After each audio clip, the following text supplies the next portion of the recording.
tadi penjelasan Anda kan Anda punya respect kepada partai kan? Iya. Iya kan? Partai kenapa? Karena paling tidak sejalan dengan prinsip yang Anda pegang. Betul. Nah, kalau melihat sekarang kan orang naif gitu. Karena bagaimanapun untuk kepentingan jangka pendek atau jangka panjang, kadang-kadang partai itu harus disebutnya fleksibel. Nggak lah itu ideologi itu udahlah nanti. Yang penting kita dapat apa dan sebagainya. Ada hal-hal lain nggak yang ya namanya juga titipan proyek ya kan? Anda mengelolanya bagaimana? Dan kalau itu bertemu dengan kepentingan partai atau koleganya elit partai, ada cerita lain nggak selain itu? Ini satu contoh kasus. Suatu saat ada pengusaha yang membawa uang karena dia barusan dapat proyek. Terus kemudian itu ada kepala dinas. Saya bilang, itu tolong panggil Basnas. Lu buat apa Pak? Ya udah itu duitnya kamu terima, foto, bikin itu akadnya dia sebagai zakatnya dia atau infak sedekahnya dia. Sudah masukkan ke Basnas. Ya kalau dia memang punya rezeki, terus mau berbagi ya dilewatkan sesuai konstitusi, kan kita undang-undang zakat. Yang penting saya kemudian ketika ada orang miskin, ada yang membutuhkan, oh itu rumahnya mau itu ya tolong dibangunkan Basnas. Oh itu ada lansia belum masuk ke DTKS, ya kasih jaminan hidup. Artinya Anda sebagai kepala daerah, dan itu transparan kan, ada fotonya.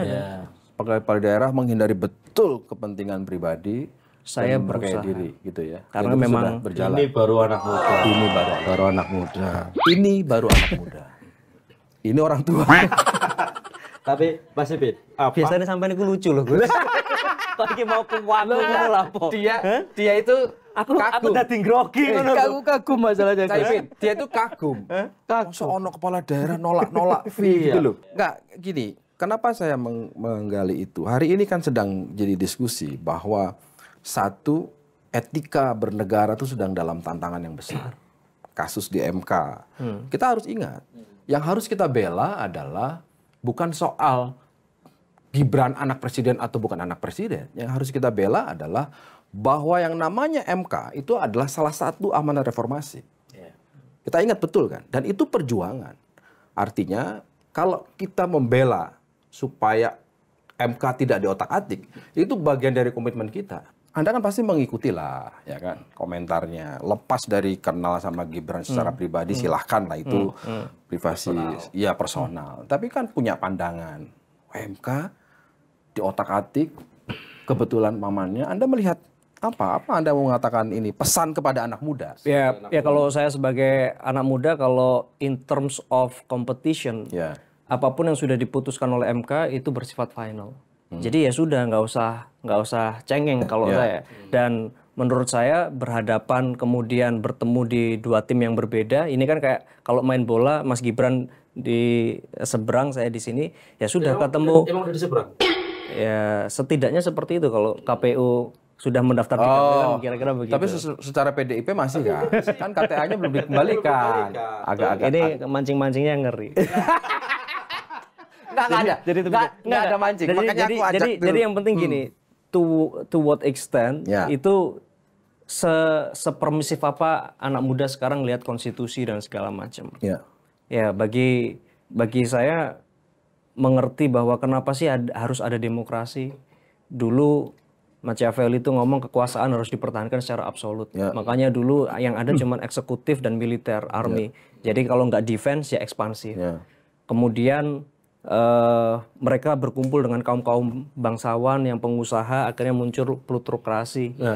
Terus kemudian revolusi Prancis pengen yang bangsawan ini tumbanglah dengan kelas-kelas pekerja ini. Akhirnya kemudian kita muncul eranya Montesquieu, Trias Politica dan segala macam. Bahkan dilengkapi, nggak cukup Trias Politica, harus ada badan-badan ad hoc untuk mempercepat kerja. Ya kayak kita dulu punya BPKP, BPK, Ombudsman apalah segala macam. Termasuk kita sekarang punya KPK. Itu kan bagian dari adhokrasi untuk mempercepat proses-proses yang tersumbat di Trias Politica ini. Nah tapi kemudian sekarang pertanyaannya seberapa penting itu semua bagi anak muda. Ya cuman saya cuman meng-highlight satu hal, bahwa amanah demokrasi itu bahwa setiap kekuasaan harus dibatasi.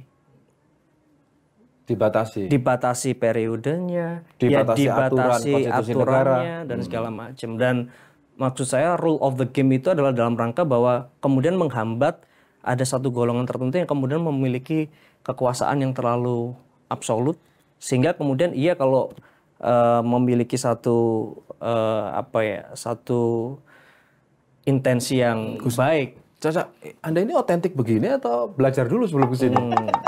Ya, otentik ya? Google. Oh, Google.